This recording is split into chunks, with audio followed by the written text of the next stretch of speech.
So I appreciate you wasting your time with me. I am going to show you the process that I use to make my scroll saw art. This particular one is a little more complicated than most. I tried to make it look like a relief carving where it's carved into one piece of wood, but the takeaways are pretty much the same, so let's get into it. We're going to get into the first step, which is probably the most important, making a good design. Now, me personally, I can't draw. I figured it's because it's a form of expressing yourself, which I'm also not very good at. So like every other good American citizen, I let the internet do my expressing for me. Which brings us to Google Drawings.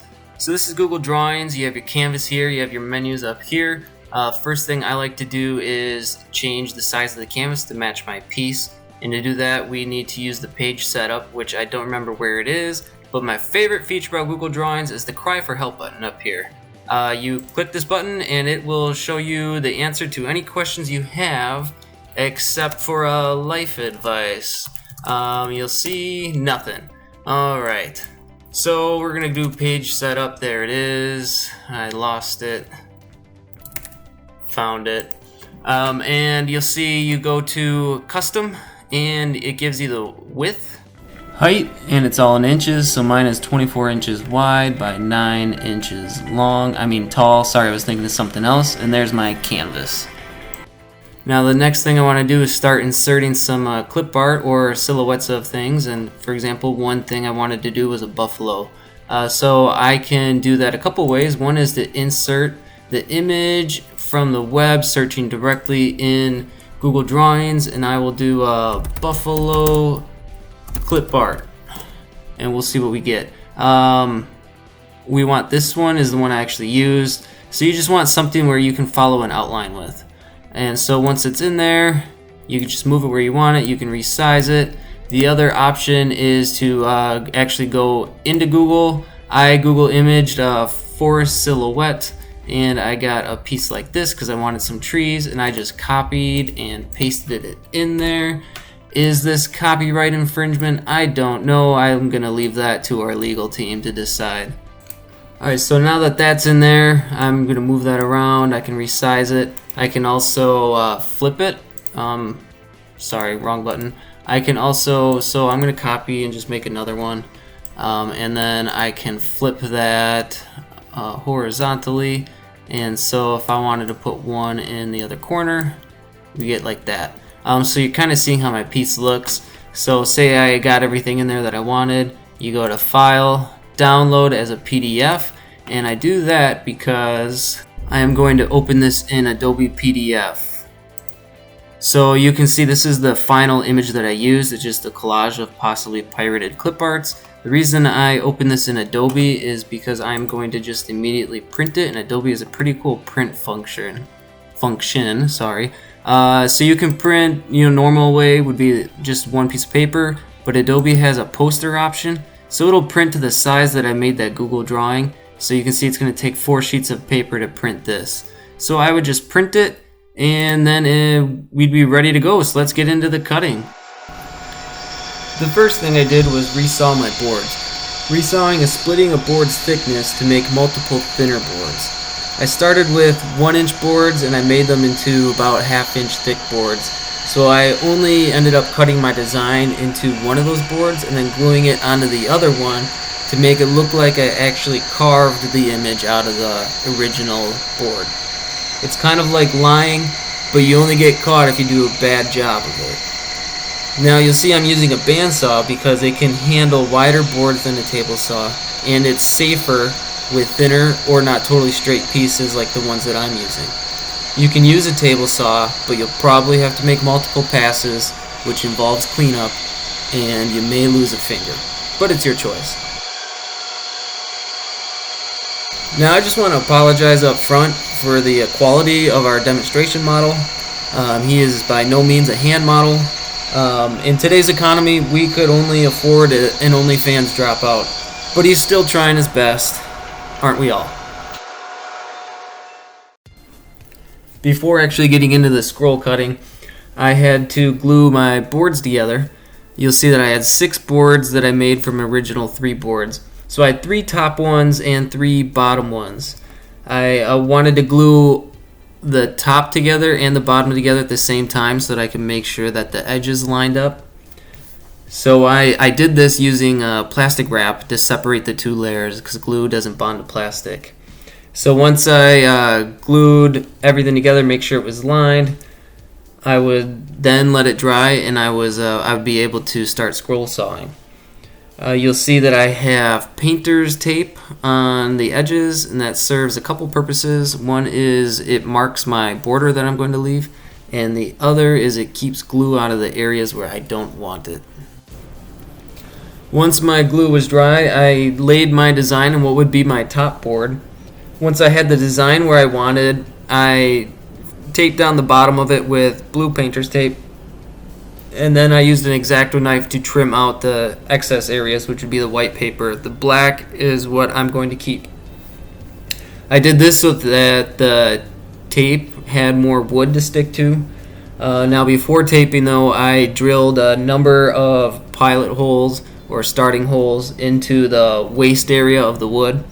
And these were places where I'd be able to start my cutting. My scroll saw blade is actually going to fit into those holes, and I'll be able to cut from there. So the holes have to be big enough for the scroll saw blade to fit, which is about 3/16 of an inch, depending on what blades you're using. After that was done, I vacuumed out the sawdust, and then I taped everything to the board using clear packing tape. I spent an ungodly amount of time trying to find the end of the roll of tape with my fingernails. Working with this tape really taught me a lot about love. Love is real good for making two things one, but just like a roll of tape, it sometimes breaks off before it was done. I gotta come clean here. I totally stole that. So a scroll saw, pictured here, it works by using an arm that moves the blade up and down. The blade is very thin, and it works well for tight turns and for starting cuts inside a piece like what I'm gonna do.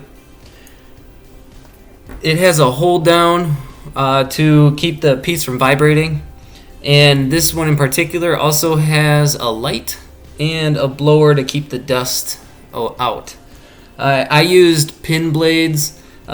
Pretty much what they are is they're small blades with like metal pegs at the top and bottom. Those insert into holders that are on the top and bottom of the machine. So to start a cut, you're going to insert the blade into one of the holes that you drilled, and then you're going to try to get those pegs inserted into the holder that's underneath the table, and then insert it into the holder above the workpiece. Again, I apologize for our model. He can't even seem to find the hole sometimes, but you get what you pay for. There's a reason he couldn't make it on OnlyFans. So it looks like he's got the blade in place. He's going to lower the hold down. So now the piece is secured. And then at some point, again, I apologize for our model, but he's going to start the machine, and it's going to start raising and lowering that blade, and then he's going to start cutting. So we're going to take some time here to watch the beautiful process of scroll sawing. Maybe it might give you some inspiration, and hopefully it teaches you a couple things about love like it did me. Lives are like retractable pencils. If you push them too hard, they're gonna break. And people are like paper dolls. Paper dolls and people, they're a similar shape. Love is like a roll of tape. It's real good for making two things one. But just like that roll of tape, love sometimes breaks off before you are done. Another way that love is similar to tape that I've noticed is sometimes it's hard to see the end. You search on the road, search on the road, search on the road with your fingernail again and again and again and again and again. Whoa, whoa, brown paper, white paper, stick it together with the tape of love, the sticky stuff.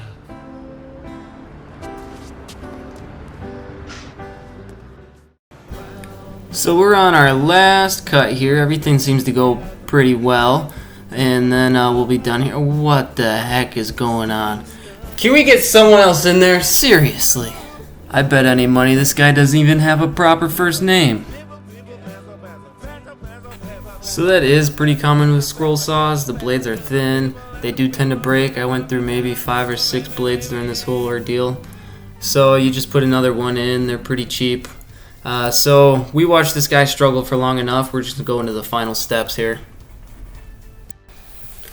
So now that the top board is done, I put some glue on that top board. We're going to glue and clamp it to the bottom board. So I got the glue. We're going to put the top board on there, line up the edges, and then put an ungodly amount of clamps on. As you can see, our model, who never disappoints, is wearing his shirt backwards. If you take anything away from this video, it is you pay for what you get.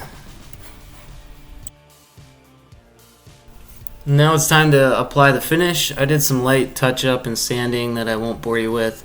For the finish, I used a spray-on polyacrylic. It's a clear coat, and the reason I use spray is because you have a lot of small edges and nooks and crannies that you need to get into. It's going to be a pain to use a paintbrush, so I used a spray. I did 2 coats. It turned out pretty nice. It dries on clear, stays clear, water-based. You can huff it all day. Just kidding. Knowing the quality of the audience here, I should say don't huff stuff. That is the disclaimer. I let the finish dry for about a day. Last thing I had to do was put in some brackets to hang it on. I just made those about an 1/8 inch from the top, spaced them out, hammered them in, good to go. Let's hang some wood.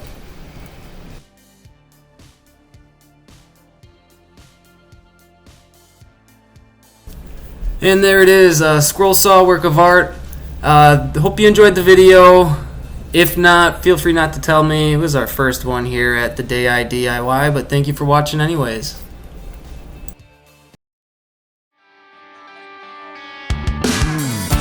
If we cut out the bad, well then we'd have nothing left. Jeez, they really don't mess around with this clip art. I mean, look at that guy. Good for you. Too bad I gotta cut this out. Gotta keep this PG.